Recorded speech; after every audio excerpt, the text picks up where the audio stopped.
وہ ان کو لے کر طوفان کی لہروں میں چلنے لگی۔ لہریں کیا تھیں؟ گویا پہاڑ تھے۔ اس وقت نوح نے اپنے بیٹے کو کہ کشتی سے الگ تھا پکارا کہ بیٹا ہمارے ساتھ سوار ہو جا اور کافروں میں شامل نہ ہو۔ اس نے کہا کہ میں ابھی پہاڑ سے جا لگوں گا، وہ مجھے پانی سے بچا لے گا۔ انہوں نے کہا کہ آج خدا کے عذاب سے کوئی بچانے والا نہیں اور نہ کوئی بچ سکتا ہے مگر اس پر خدا رحم کرے۔ اتنے میں دونوں کے درمیان لہر آ حائل ہوئی اور وہ ڈوب کر رہ گیا، اور حکم دیا گیا کہ اے زمین اپنا پانی نگل جا اور اے آسمان تھم جا، تو پانی خشک ہو گیا اور کام تمام کر دیا گیا، اور کشتی کوہ جودی پر جا ٹھہری، اور کہہ دیا گیا کہ بے انصاف لوگوں پر لعنت۔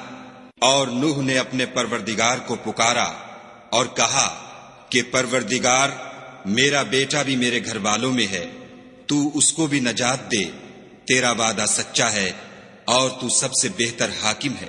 خدا نے فرمایا کہ نوح، وہ تیرے گھر والوں میں نہیں ہے، وہ تو ناشائستہ افعال ہے، تو جس چیز کی تم کو حقیقت معلوم نہیں اس کے بارے میں مجھ سے سوال ہی نہ کرو، اور میں تم کو نصیحت کرتا ہوں کہ نادان نہ بنو۔ نوح نے کہا، پروردگار میں تجھ سے پناہ مانگتا ہوں کہ ایسی چیز کا تجھ سے سوال کروں جس کی حقیقت مجھے معلوم نہیں، اور اگر تو مجھے نہیں بخشے گا اور مجھ پر رحم نہیں کرے گا تو میں تباہ ہو جاؤں گا۔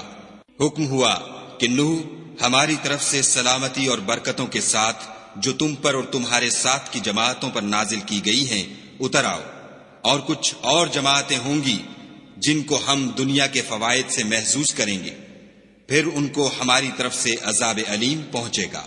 یہ حالات من جملہ غیب کی خبروں کے ہیں جو ہم تمہاری طرف بھیجتے ہیں، اور اس سے پہلے نہ تم ہی ان کو جانتے تھے اور نہ تمہاری قوم ہی ان سے واقف تھی، تو صبر کرو کہ انجام پرہیزگاروں ہی کا بھلا ہے۔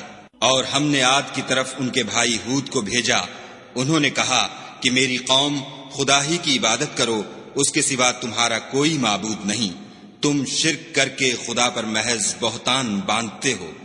میری قوم، میں اس واعظ و نصیحت کا تم سے کچھ صلہ نہیں مانگتا، میرا صلہ تو اس کے ذمے ہے جس نے مجھے پیدا کیا، بھلا تم سمجھتے کیوں نہیں؟ اور اے قوم، اپنے پروردگار سے بخشش مانگو، پھر اس کے آگے توبہ کرو، وہ تم پر آسمان سے موسلا دھار مے برسائے گا اور تمہاری طاقت پر طاقت بڑھائے گا، اور دیکھو گناہ گار بن کر روگردانی نہ کرو۔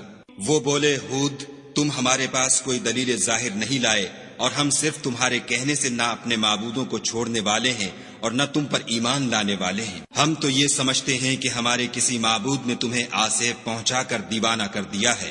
انہوں نے کہا کہ میں خدا کو گواہ کرتا ہوں اور تم بھی گواہ رہو کہ جن کو تم خدا کا شریک بناتے ہو میں اس سے بیزار ہوں، یعنی جن کی خدا کے سوا عبادت کرتے ہو، تو تم سب مل کر میرے بارے میں جو تدبیر کرنی چاہو کر لو اور مجھے مہلت نہ دو۔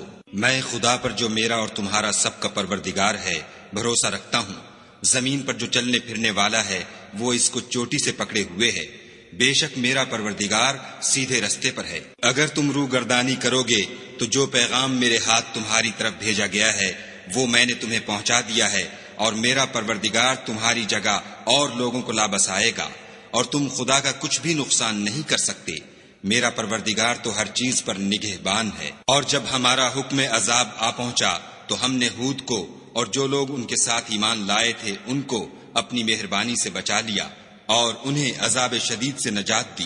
یہ وہی عاد ہیں جنہوں نے خدا کی نشانیوں سے انکار کیا اور اس کے پیغمبروں کی نافرمانی کی اور ہر سرکش و متکبر کا کہا مانا۔ تو اس دنیا میں بھی لعنت ان کے پیچھے لگی رہی اور قیامت کے دن بھی لگی رہے گی۔ دیکھو عاد نے اپنے پروردگار سے کفر کیا، اور سن رکھو ہود کی قوم عاد پر پھٹکار ہے۔ اور سمود کی طرف ان کے بھائی صالح کو بھیجا تو انہوں نے کہا کہ قوم، خدا ہی کی عبادت کرو، اس کے سوا تمہارا کوئی معبود نہیں، اسی نے تم کو زمین سے پیدا کیا اور اس میں آباد کیا، تو اس سے مغفرت مانگو اور اس کے آگے توبہ کرو، بے شک میرا پروردگار نزدیک بھی ہے اور دعا کا قبول کرنے والا بھی ہے۔ انہوں نے کہا کہ صالح، اس سے پہلے ہم تم سے کئی طرح کی امیدیں رکھتے تھے، اب وہ منقطع ہو گئیں۔ کیا تم ہم کو ان چیزوں سے منع کرتے ہو جن کو ہمارے بزرگ پوجتے آئے ہیں؟ اور جس بات کی طرف تم ہمیں بلاتے ہو